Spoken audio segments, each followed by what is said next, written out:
Correlation does not mean causation. If people who did stuff on the internet memorized that and lived it out, the internet would be like cut in half.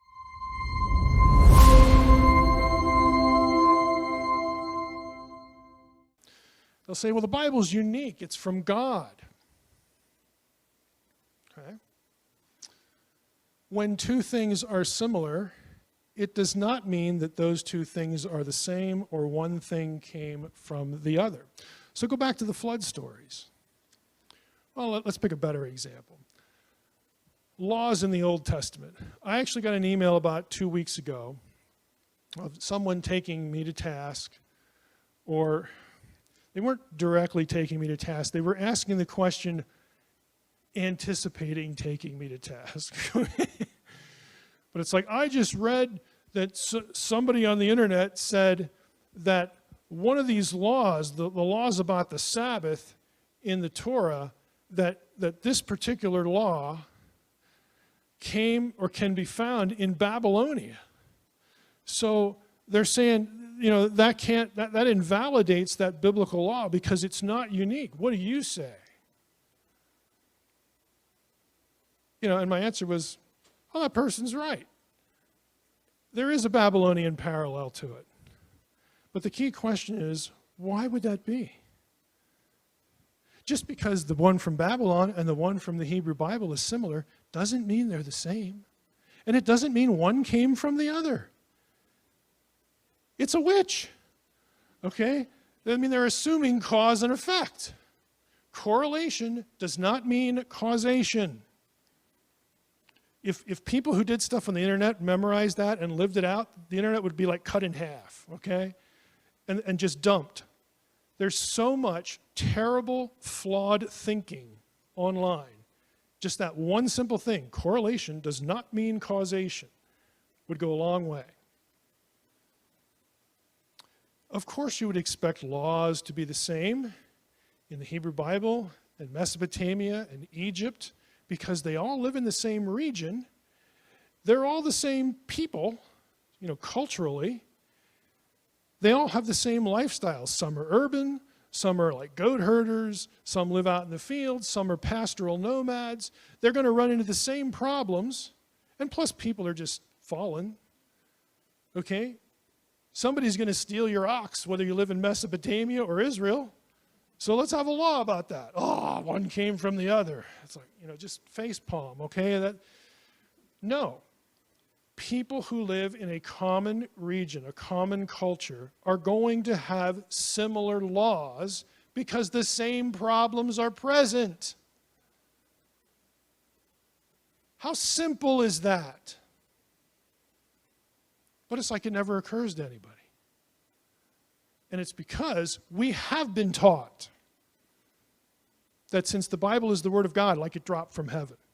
Like a law in the Bible can't be found anywhere else. Everything in the Bible has to be unique because it's from God. Really? I mean, how does that make sense? The Israelites are not Martians.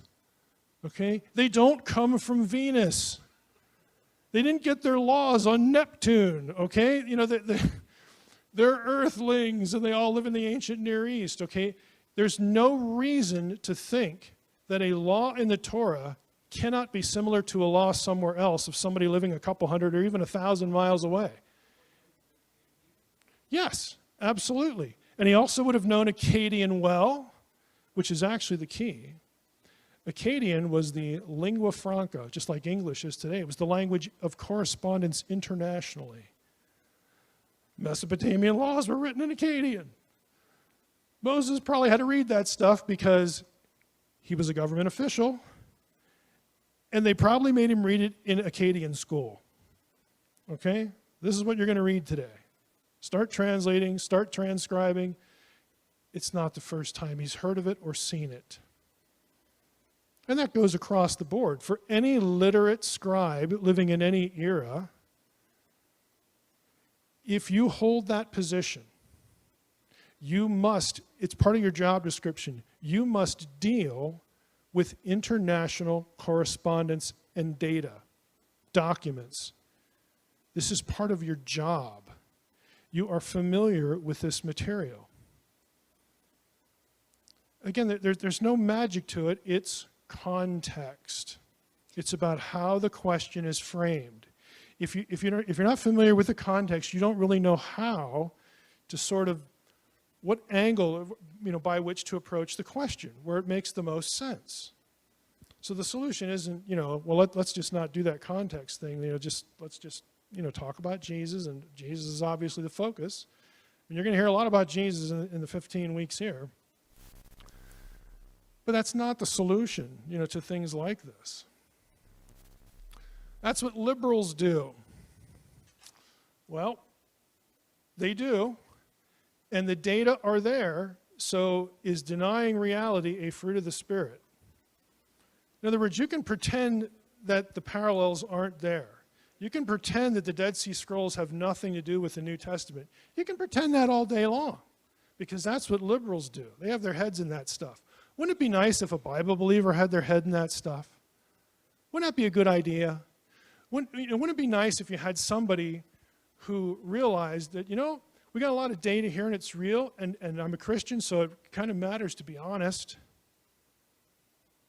But, I believe God is sovereign. God had this stuff discovered. So how do we think about this better? Wouldn't it be nice if you had a Bible believer master the material and then start thinking about it, rather than just pretending it's not there? So yeah, they do this stuff, and unfortunately, we don't have enough people who do.